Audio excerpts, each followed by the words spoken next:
Next week, I'll be launching a mini-series exploring the edges of facilitation, where we'll be contrasting facilitation to other things that it commonly gets confused with, that confuse our clients, that occasionally confuse other facilitators, in an effort to understand where facilitation is actually the thing that serves our clients best, and where maybe something else will serve them better.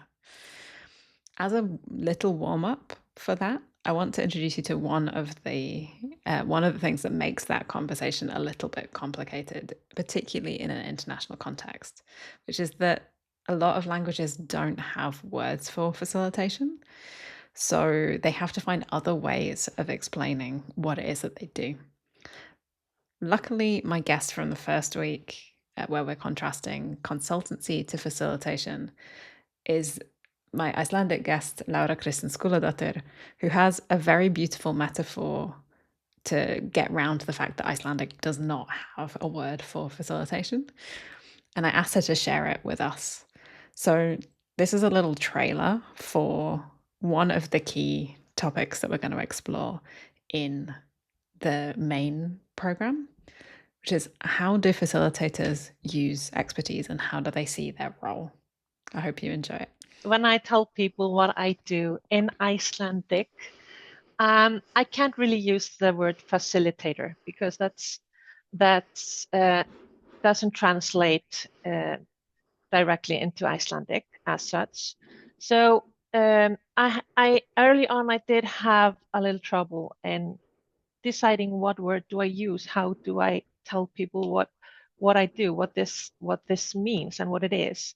And there is an analogy that has been used in Icelandic along with other words, but I choose to use the word lols, as you can clearly see here. And it's so easy to pronounce, I guess, for you. Shall I try just to amuse all of the Icelanders who are going to watch? Please help us. Yeah.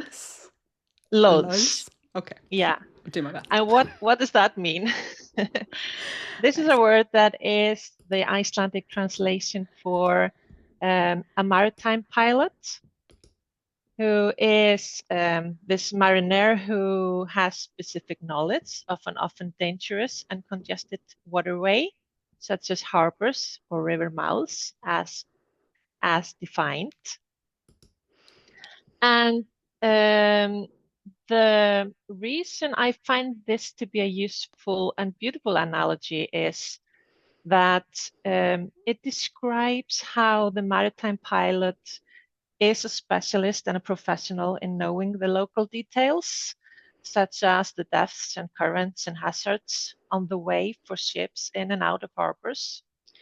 So the maritime pilot has a specific knowledge that is useful in situations that can be really, really helpful to those to captains of the ships. How do you call them? Yeah, the captains.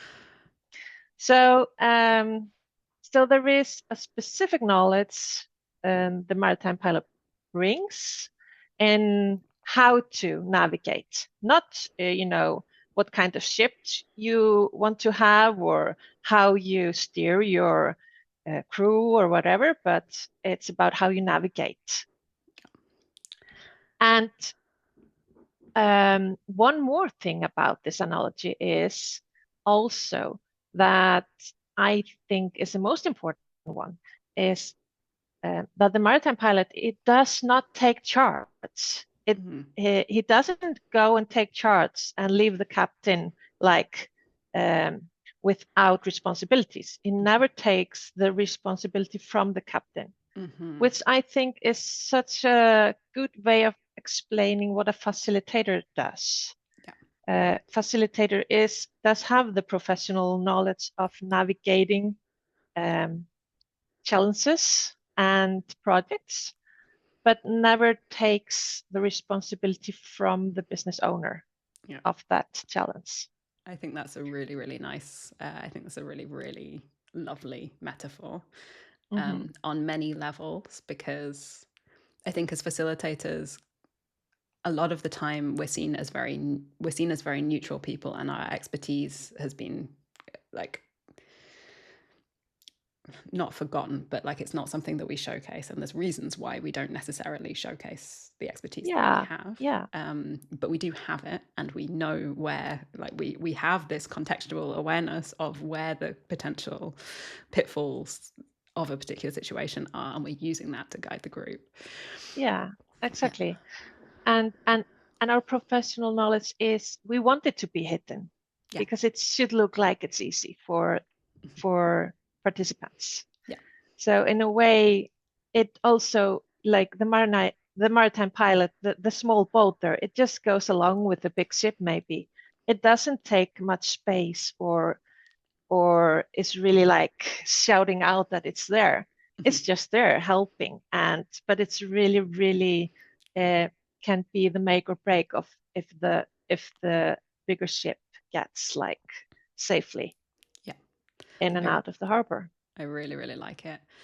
And I've just popped I put the final piece of text up on the screen here as well. And I think that this is a nice thing, and I wonder how you feel about the final section. This comes from Wikipedia, by the way. I did not write this.